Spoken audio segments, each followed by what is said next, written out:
Hanov, Ha? mara girsen Aşgabat gelir aylar diydin ha.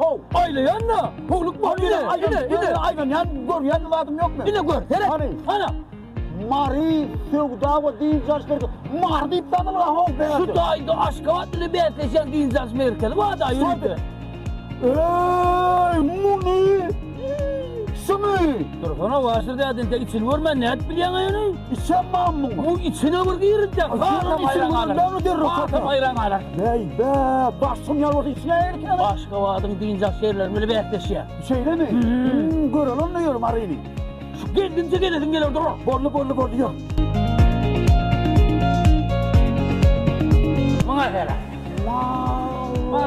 Mari. Şu mu sor? Hava. Niye aylanın nereye? Bir ayran alır. Yok niye aylanın? Yok. Yok oraya aylanacağım ya. Yok orası.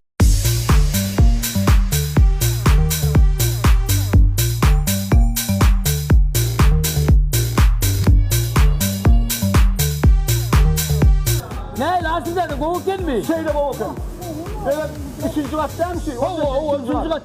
Üçüncü kat. Üçüncü katta çağırır için niyetlenen görüyorum. Atraksiyonları var. Her yerine gengen ay vakalı hayvanlar var. Beri, mari, mor, sevda merkezi. Lokman Din Zarş merkezi. Çağırır için kov din zalmanı oynamalı rahatlar kere kere. Evet, nereden amol ya o be? Böyle kum oynayıp vermeli. Havanı da koyuyor, oynar. Yine oynayıp vermeli.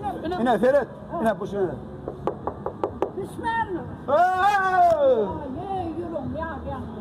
Yok, kıymalılar değil. Bir bağırdır öttü benim o. Yok, o ağzı kıymalılar. Hakik deken evi. O ağzı kıymalılar. Aileyen yerle bir korkuyor. Yine gel berikine. Berikine. Yine. Ha!